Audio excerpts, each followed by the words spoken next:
Hello everybody, welcome back to Happy Little Diodes. Cast your mind back to when we repaired this Commodore PET 2001 and just how much fun the owner had playing on it. Good heavens.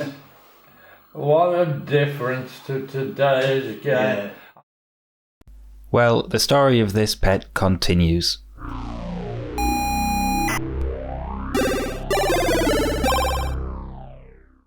Yes, the owner has found another identical machine on eBay with the same mainboard, and he would like to see if between them we can get one running on original chips.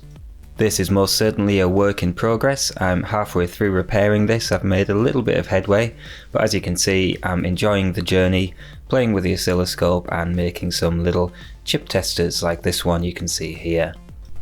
As anyone who's worked on these computers will tell you, they're a little bit of a pain to deal with. The mainboard connects to the video board within the monitor via a short cable, so it's very hard to work on the mainboard while it's connected to the monitor because it needs to be inside the case.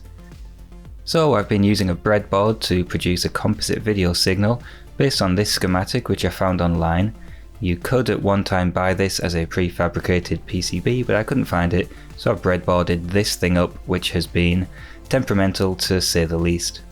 But unfortunately I do need a solution for this because the monitor on this particular machine isn't working, so I need to generate a composite video signal. Enter the generous Rudy of Rudy's Retro Intel. Go check out his page for all sorts of wonderful varied retro tech videos. Rudy caught wind of the fact that I was working on the Commodore PET and was generous enough to donate a Commodore PET companion kit to the channel. Well, hey, thank you very kindly. This is an interface which connects to the user port on the back of the Commodore PET and produces a composite video signal much in the same way the breadboard did, but much more reliable and much neater.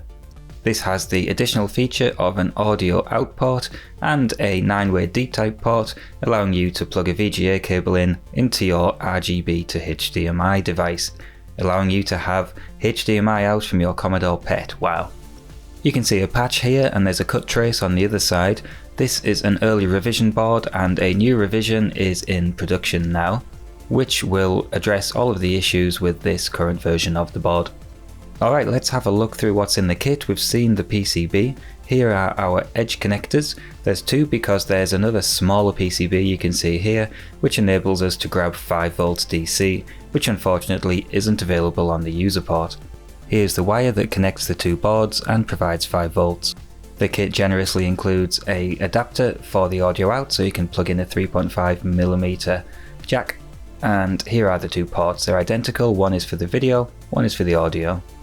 These two standoffs are used to make sure the board doesn't flex when you're messing around with it, and it's plugged in, raised up high in the back of your machine. Here's the 9-way D-type which I mentioned, which will allow you to hook up RGB to your HDMI converter. I noticed that this is for female connector after some feedback from Chuck Hutchins. Go check out his videos on this device too. We have some chips here, 2 chips and 2 sockets to go with them, 4011 and a 4066. And finally, a few passive components in these various nicely labelled envelopes, resistors and capacitors, headers and pots and the like. I noticed the value of this capacitor on the silk screen doesn't match, and that is already been fed back to Rudy, and this will be resolved in the next revision of the board. Just one more envelope containing our final resistor and a diode. So let's take a look at what comes with this kit in terms of documentation. Here's Rudy's GitHub. This contains everything you need to know really, including some datasheets for the chips involved. Here's our 4011 and the 4066. We also have some information regarding alternative chips which could be used in place of these two. A little bit about the pinning of the ports on the back of the machine, and the entire 1980 edition of the PET revealed, inside which on page 86 you can find a schematic on which this interface's design was based. And of course the assembly instructions, which controversially I'm going to read. We have a list of parts which we should have, and yes, I do believe we have all of these parts, and a step-by-step instruction with a recommended order in which to build this interface up.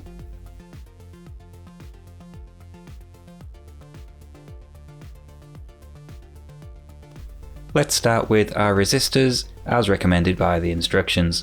This envelope contained two 100k resistors. I'm going to measure the resistance of them to make sure I haven't got them mixed up.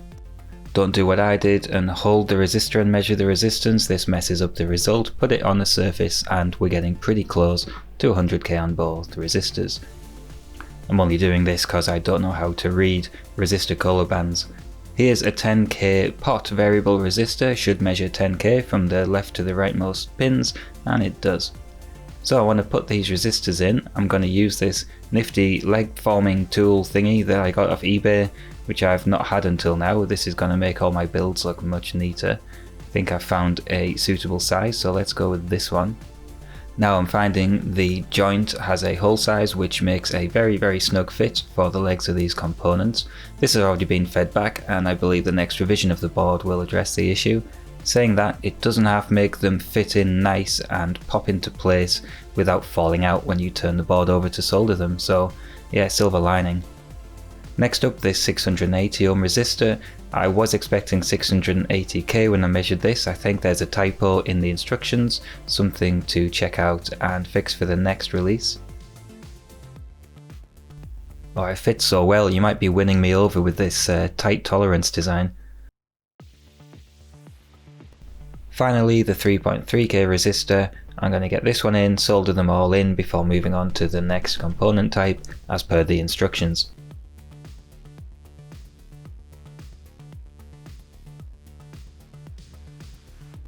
I've mentioned this already, but do head over to Chuck Hutchins' channel. He's built one of these up and provided his own feedback. He's also tested it very thoroughly because he has an army of pets, which I don't have. So if you want to see this tested on multiple different types of pet, that's the place to find it. Chuck Hutchins' channel. I'll stick a link in the description below. Fantastic, our resistors are in place, we are away. What's next? The diode is next. And I found that the diode package is a little bit too big for the spacing of the joints on the PCB. Rudy's already aware of this and we're going to have to find a way around it. I did sort of try this vertical arrangement that I've seen on some kit builds but didn't really like it, so I kind of just maneuvered it into place, standing a little bit proud of the board.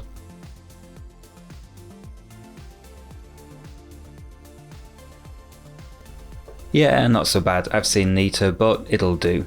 What's next? We need to fit the capacitor here, the 2200 picofarad capacitor.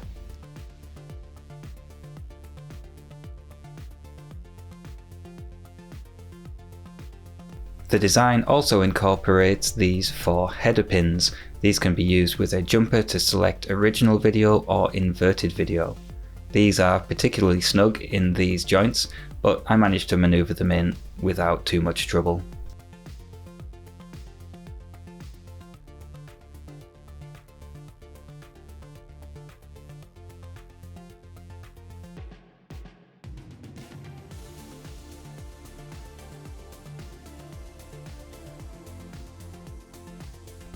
And I'll put the jumper hat on before I lose it because it camouflages with my work mat. Lovely. Next up, we've got 2 chips which need sockets. I'm going to make sure that these notches are aligned with the silk screen to stop me putting the chips in the wrong way around. I'm anticipating some trouble with these small joints on the board and I'm having some trouble. It's going to take a little bit of jimmying to get these things in place.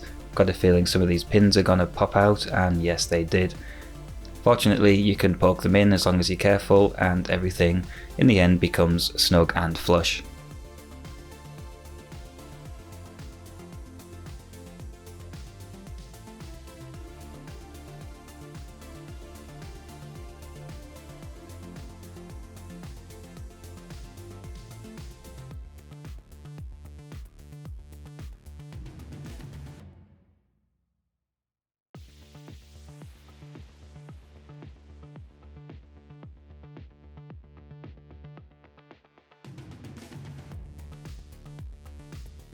Cool, that's looking pretty neat, and I do like that I can still read which chip goes where on the silk screen through the holes in the sockets.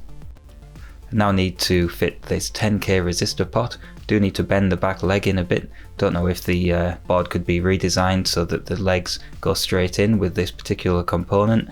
not that important, I suppose. Anyway, I'm soldering this in, being careful to make sure that it is perpendicular to the board so I can access it to adjust that pot. This is used, by the way, to tweak the timing of the output signal to tune it to your various monitors. So now I'm fitting the two output ports, one for the composite out, one for the audio out. They're identical and the joints are nice and big, so I'm going to dump a load of solder in there and watch it set, which will be very satisfying.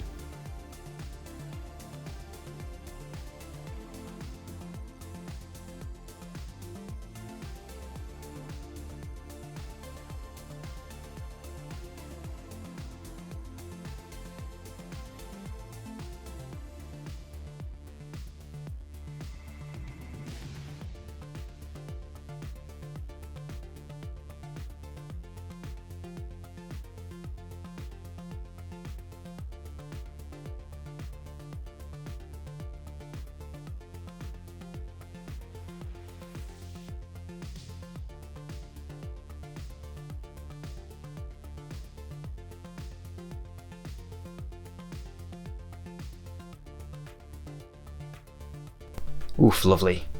Now that just leaves the 9-way D-type connector to go on here.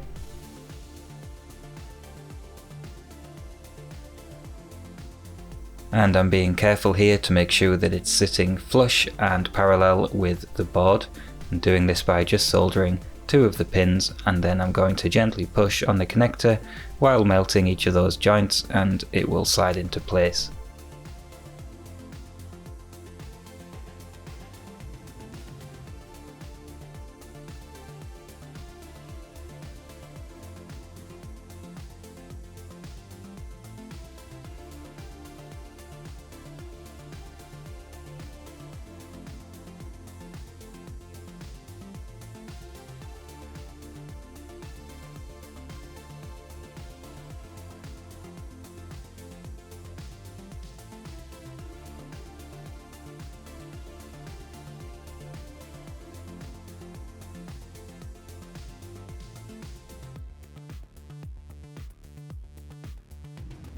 Okay, we're getting somewhere now.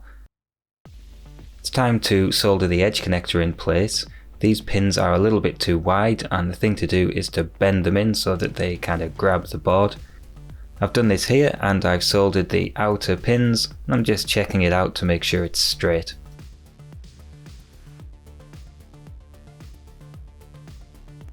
Now that I'm happy with that, I'm going to solder the whole thing up.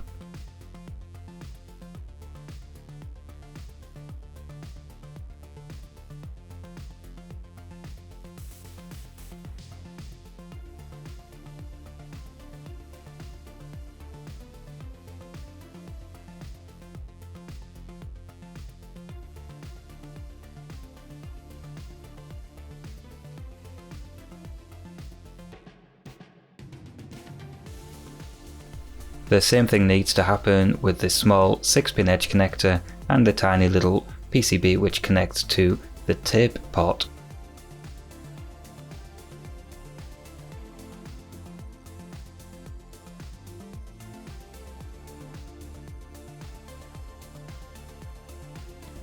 Yeah, it's a little bit more fiddly to get this thing straight, but I think I'm almost there. Actually no, I don't like that. Let's desolder it and try again.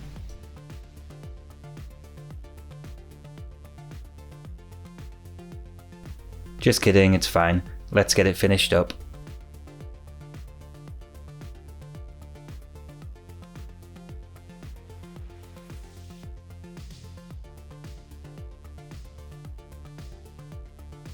As I mentioned earlier, we need to connect this link cable so that our board has a 5V DC supply.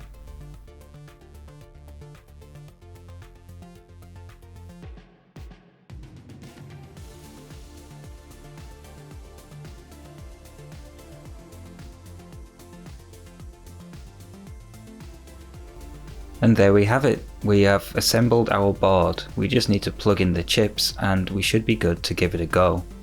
One last little job is to tune the pot. The instructions said to aim for 2.8K. I couldn't quite get that. I was maxing out about 2.6, possibly another bug with the instructions to look at for the next revision.